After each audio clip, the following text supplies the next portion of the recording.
Hey everybody, welcome to Mortgage Today for Wednesday, September 7th, 2023, and oh, what a day it was. MBS were pretty much flat on the AM hours. Stocks were too. Stock futures, bonds, and the dollar saw small moves ahead of the economic data that helped shape the outlook for Federal Reserve policy. S&P 500 contracts edged lower. The Bloomberg Dollar Spot Index was little changed after hitting the highest since March, prompting Japan and China to step up efforts to defend their currencies. Market is hoping that the Fed could pause rate hikes at its next meeting as inflation seems to be slowing and the jobs market seems to be tightening. The Fed continues to point to the likelihood of higher rates for longer, reiterating its mission to bring inflation down to target and leaving room for the Fed to do what it feels is necessary based on the data-dependent approach.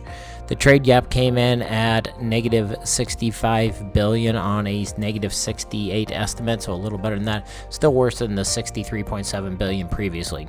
S&P 500 PMI came in at 50.2, beating estimates of 50.4. It was 52 previously, so it came down quite a bit. But then ISM Services PMI came in at 54.5 on a 52.5 forecast.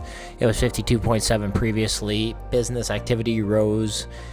New orders rose, employment rose to the highest reading since November of 2021, and prices paid rose, which is inflationary.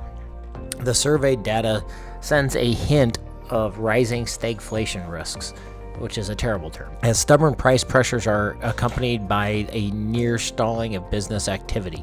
The PMI numbers for the third quarter so far point to a faltering economic growth after a robust second quarter, unless you look at the Atlanta Fed's predictions, as a renewed manufacturing downturn is accompanied by a deteriorating picture in the service sector. The ISM Services PMI paints a brighter picture in some regards, showing that the services economy expanded in August. New orders, employment, and activity all increased. That said, we saw a big jump in inventories and a big decrease in backlog, which suggests the slower growth ahead. Pricing pressures increased again based on the higher energy and transportation costs. Plus, we have student loan repayments that are about to resume, and that should have a negative impact on services as well. Bonds managed to end the afternoon sideways to slightly stronger, although the strength is more apparent in the longer end of the yield curve. Perhaps the market participants could sense the impending curve flattening bias in today's big ticket economic data. ISM Services beat the consensus, and the inflation component rose for the second straight month, reaching the highest level since March. The implications for core services inflation go without saying, and the market traded it as such, with a obvious bump to implied Fed funds rates for 2024 contracts. The longer end of the curve fared better, but still lost a bit of ground. Corporate bond issuance remains a background problem. Technicals may see some increased focus on the rest of the week without much by way of meaningful data until next week's CPI.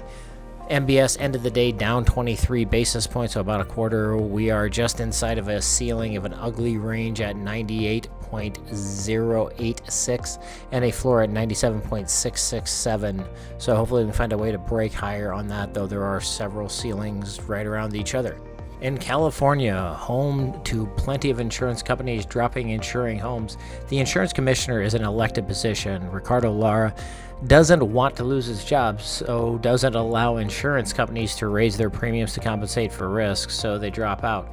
With the average premium priced over $1,400, some homeowners are opting to drop their insurance altogether, but this decision comes with some serious risks, so that's a big problem highlighted in California, a little bit in Florida, is the governments are preventing them from raising their premiums, so different companies are just completely backing out, only leaving kind of the bottom feeders to charge higher rates.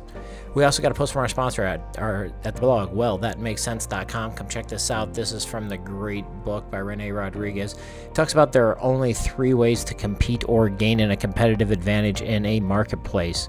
Messages should persuade. Effective messages provide information necessary to persuade while allowing for collaboration with the target audience. If done correctly, the message is tailored to the specific needs and aptitude of the audience, focusing on what is important to them. So this is all about delivering your message with a tone of, and what that means to you is.